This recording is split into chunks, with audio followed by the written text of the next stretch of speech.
বন্ধুগণ নমস্কার। প্রথমে আপনাদের অনুরোধ করব আপনারা আমার চ্যানেলটি সাবস্ক্রাইব করবেন। আজকে ইন্টারন্যাশনাল মিডিয়াতে একটা সবচেয়ে বড় খবর যেটা এই মুহূর্তে পুরো চলছে এবং যেটা সোশ্যাল মিডিয়াতেও চলছে, সেটা হচ্ছে বিভিন্ন নিউজ চ্যানেল ইরানে নাকি একটা ভয়ানক হত্যাকাণ্ড সংঘটিত হয়েছে সেটা নিয়ে খুব নিউজ করছে। এখন এই নিউজটা আমিও বেশ কয়েকটা চ্যানেলে দেখলাম, তার মধ্যে আমি আবার একটা যে ইরানিয়ান স্পেশাল চ্যানেল আছে সেটা দেখছিলাম, সেটা হচ্ছে ইরানিয়ান ইন্টারন্যাশনাল। সেই ইরানিয়ান ইন্টারন্যাশনাল একটা ইংরেজি চ্যানেল, মোটামুটি তারা ইরানের বেশি খবর দেয়। তারা যেটা বলছে যে সরকারের যে বড় আধিকারিক সূত্র এবং যে সিকিউরিটি ইনফরমেশন সূত্র থেকে বলা হচ্ছে যে ইরানে কমপক্ষে প্রায় 12,000 মানুষকে হত্যা করা হয়েছে এবং এটা নাকি সে দেশটির সমসাময়িক ইতিহাসের সবচেয়ে বড় হত্যাকাণ্ড। এবং যেটা হয়েছে মূলত 8 এবং 9 জানুয়ারি, যে দুদিন সে দেশে পুরো ইন্টারনেট বন্ধ ছিল। খবর প্রথমে বেরোয়নি, খবর দেরিতে বেরিয়েছে। কাল থেকে খবরটা ভীষণভাবে কিন্তু সোশ্যাল মিডিয়াতে এবং বিভিন্ন নিউজ চ্যানেলে ভীষণভাবে চলছে। আমি যেমন দেখছিলাম বেশ কয়েকটা নিউজ চ্যানেল, সবাইতেই কিন্তু প্রায় একই রকম খবর। মানে আপনাদেরকে যদি বলি, যেমন বিবিসি বলছে রেফারিয়ান স্টুডেন্টস এবং 100 kill in Iran protest. CBS news বলছে over 12,000 fear dead after Iran protest and video shows bodies lined up on the street. এবং তারপরে ইরান হিউম্যান রাইটস বলছে যে এরা অবশ্য সংখ্যাটা একটু কম দেখিয়েছে, বলছে 734 প্রোটেস্টার্স কিল্ড ইন ইরান, এটা তাদের হিউম্যান রাইটস বলছে। এনডিটিভিও বলছে, ভারতের নিউজ চ্যানেল, যে 12,000 killed in 48 hours, world liberty congress members alleges mass killing in Iran. তারপর আমি তো ইরান ইন্টারন্যাশনাল নিউজের খবরটা বললামই। তারা বলছে at least 12,000 killed in Iran crackdown during internet shutdown. The New York Times বলছে accounts of brutal crackdown emerge from Iran. And Iranian authorities impose a nearly total communication blackout on a country convulsed by mass protester and killings. তো এইটা যে বিভিন্ন খবর বলছে, তাতে দেখা যাচ্ছে যে ইরানে মানে ভয়ানকভাবে একটা দমনপীড়ন কিন্তু চলছে।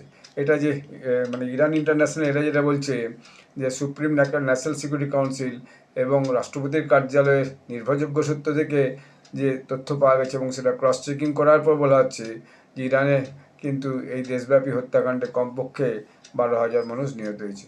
এবং এটা Iran international supreme national security কাউন্সিলের একটি ঘনিষ্ঠ সূত্র ধরে বলছে, রাষ্ট্রপতির কার্যালয়ের দুটি সূত্র অনুযায়ী যে মাশহাদ, কোরমানশা এবং ইস্পাহান শহরের যে ইয়েগুলো ছিল, আপনার প্রতিবাদগুলো ছিল, সেই প্রতিবাদগুলো আইআরজিসির যে রেভলিউশনারি গার্ড তারা দেখেছে, প্রত্যক্ষদর্শী, তারা সাক্ষী আছে এবং সেখানে ফিল্ড রিপোর্ট পাওয়া গেছে এবং চিকিৎসা কেন্দ্রতেও নাকি কিছু যে আহত মানুষকে সেখানে পাঠানো হয়েছে এবং বিভিন্ন শহরের নার্সাররাও, এই ডাক্তার এবং নার্সরাও এই খবরটা কিন্তু হচ্ছে যে পুষ্ট করেছে। দেখা যাচ্ছে ইরান ইন্টারন্যাশনাল জানতে পেরেছে যে ওখানকার যিনি সর্বোচ্চ নেতা, তিনি 3টি শাখার প্রধান, অর্থাৎ যে আকাশ, মিলিটারি, নেভেল এবং যে এয়ারফোর্স, 3টি শাখার প্রধানকেই এটা গুলি চালানোর অনুমোদন দিয়েছেন এবং এটা সর্বোচ্চ জাতীয় নিরাপত্তা পরিষদও এইটা কিন্তু যে অনুমোদন করেছে। এখন এই হত্যাকাণ্ডের পর সারা ইন্টারন্যাশনাল মিডিয়া ইরানের তারা পরিষ্কার বলেছে যে এটা ধামাচাপা দেওয়া যাবে না। ইরান ইন্টারন্যাশনাল তো বলেইছে সম্পাদকীয় ওঠে যে 12,000 ইরানি হত্যাকাণ্ড নীরবে ধামাচাপা দেওয়া যাবে না। এবং তারা এই মুহূর্তে সবার কাছ থেকে যে সমস্ত পরিবারের ক্ষতি হয়েছে তাদের ফটো, তাদের নাম এবং তাদের ডিটেল সাক্ষী তথ্য সেগুলো জানাবার জন্য সেগুলো জানানোর জন্য আহ্বান জানিয়েছে, যাতে করে এটাকে আরও মিডিয়াতে বেশি করে প্রচার করা যায়। এখন বিষয়টা হচ্ছে যে ডোনাল্ড ট্রাম্প ওদের কাল পর্যন্ত বলেছেন যে যারা প্রোটেস্টার তারা প্রোটেস্ট চালিয়ে যাক, আমি ব্যবস্থা করছি, আমার সমস্ত রকম ব্যবস্থা আছে। এখন এই খবরটা প্রচারিত হওয়ার পর এবং ডোনাল্ড ট্রাম্পের কানে যাওয়ার পর তিনি যদি আবার B2 বোম্বার বা অন্য কিছু দিয়ে ইরানের উপর আক্রমণ করেন, সেটা কিন্তু নতুন কিছু হবে না, বা কোনো ইরানের নেতাকে তুলে নিয়ে যাওয়ার পরিকল্পনা করেন, সেটাও কিন্তু নতুন কিছু হবে না। এরকম যদি কিছু হয় তাহলে কিন্তু একটা বড় রকমের যুদ্ধ আগামী দিনে কিন্তু লেগে যেতে পারে।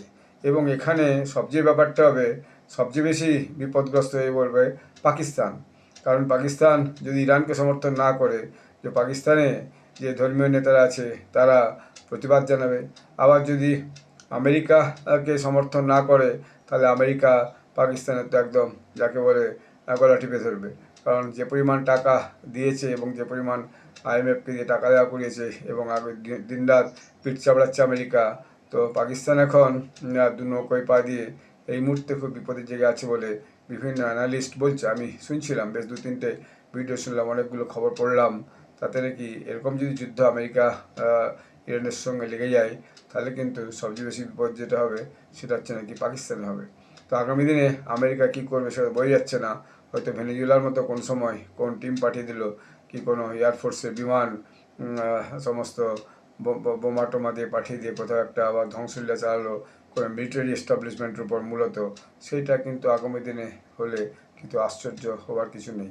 তো আমরা দেখি আগামী দিনে পরিস্থিতিটা কোন দিকে পৌঁছয়। সেরকম কোনো আপডেট থাকলে আমি আপনাদেরকে জানাবো। আপনারা সবাই ভালো থাকবেন, ধন্যবাদ। এরকমটা